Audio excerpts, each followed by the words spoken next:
Okay mga kasirlis, isang ordinaryong araw na naman nga pala dito sa amin sa Belgium. At papasok ulit tayo. Papasok na pala tayo ulit sa ating Filipino cafe dito sa amin sa Leuven. So may order na pipick upin today. This morning may order sa amin na kababayan na umorder siya ng adobo and ginataang manok for 10 people. Meron yata siyang small party sa bahay niya. At ngayong umaga pipick upin. So for sure, inaasikaso na ni Chef Ju yun kasi siya ang unang po dumadating dito sa Sibs. At tingnan natin. Susubukan natin tumulong pa kung hindi pa ready lahat. Alright, ito na nga tayo. Lapit na nga tayo dito sa ating cafe. Okay, sige. Pasok muna tayo at mag-ayos. Okay mga kasirlis, nakapapalit na nga tayo ng damit at tayo papalit na. Oops, pero may kulang. Saglit. Ayun, hindi tayo makapagtrabaho ng maayos pag wala tong salamin na to. At medyo umiidad na din tayo. Bumibigay ng ating paningin. O, tara. Tulad ng inaasahan, busy na ulit. K-pop!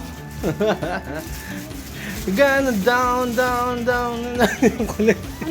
Ayan na yung adobong order. Mali yata yung yung lyrics. Alright. Yan na nga yung on-order ni kababayan na adobo. Tapos sinalang na ni Chef yung aming ginataang manok. Kung for 10 person na mukhang hindi, more than 10 person na ginagawa nito. Anyway, at kasama pala tong cake na to. Isang tao lang pala yung umorder niyan. Si ate. Oh, ayan. Si Ate Joy. Salamat, shoutout Ate Joy. Salamat sa pagtitiwala sa amin. At sa amin ka pa din umorder ng iyong panghanda. At ito na po ang ginataang manok namin.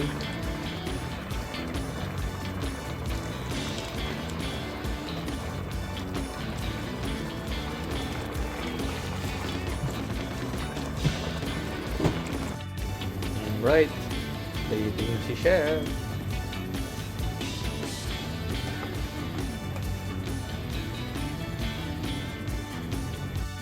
Ayos, ready na ang request ng ating kababayan.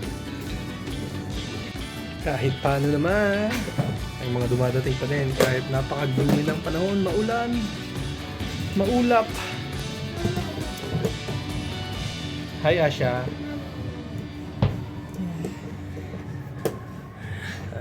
Lumpiang sariwa. And of course, palabok.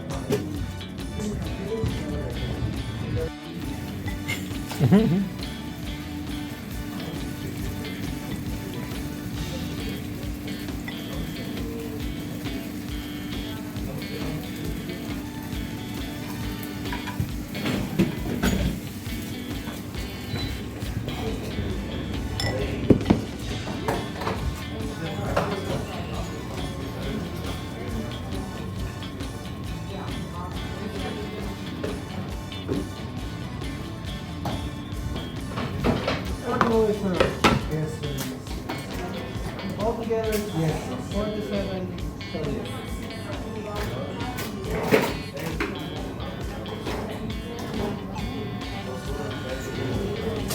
Thank you very much.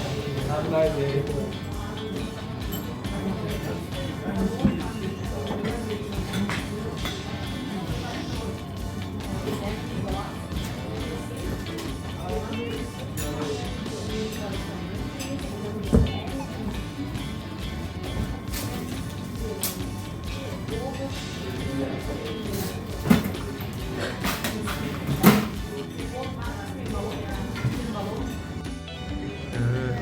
Ito nga, gloomy and rainy day sa labas. Hindi kami masyadong busy. Check natin sa labas. Alright, this is the update dito sa labas. Basa, malamig, at cloudy. Napaka-gloomy ng panahon. Talaga naman nakakatamad lumabas pag ganitong panahon. Kaya hindi kami busy.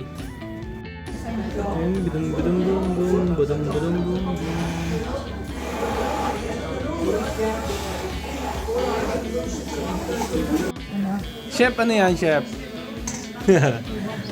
Vegan chocolate cake. Sa mga vegan, sa mga hindi nakain ng vegan. Hindi na kain ng vegan.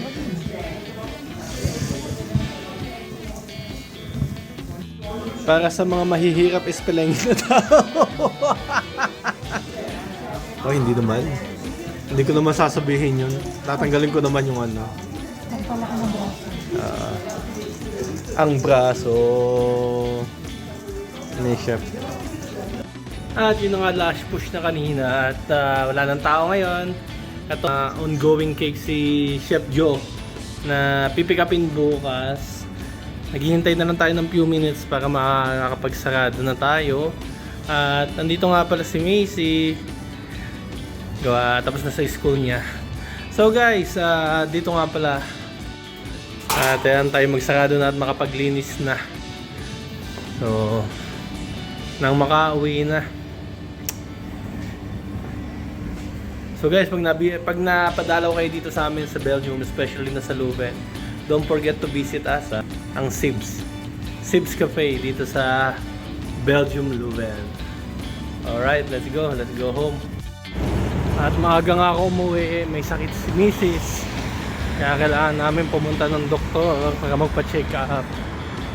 At dito, pag may sakit ka at hindi ka nakapagtrabaho, automatic yun, kailangan mo magpa-check up sa doktor para mabigyan ka ng letter, excuse letter, kung talaga bang may sakit ka.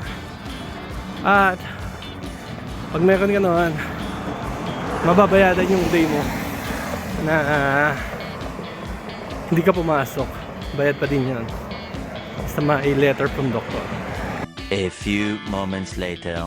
At nakabalik na kami ng bahay galing sa doktor. Si Mima, okay naman siya. Pero, ubong-ubo yan. Bala. Tapos, nagluluto na ako ng dinner. Dinner namin. Spearing. Saka itong favorite Brussels sprout. Ayan. May nakasampay sa akin, no? May nakasampay. Alright. Tawin muna natin.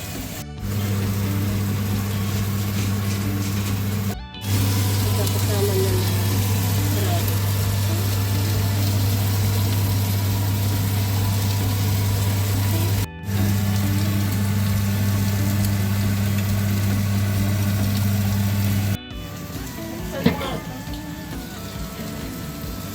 May see here, mashed potato also. Dinner time. Yummy. Okay guys, katatapos lang namin mag-dinner, busog na busog. Sana nagustuhan niyo itong video namin. See you guys next time. This is your family. Don't forget to like and subscribe. Bye-bye. Don't forget to comment a heart, Daddy. Don't forget to comment a heart, guys. Bye-bye.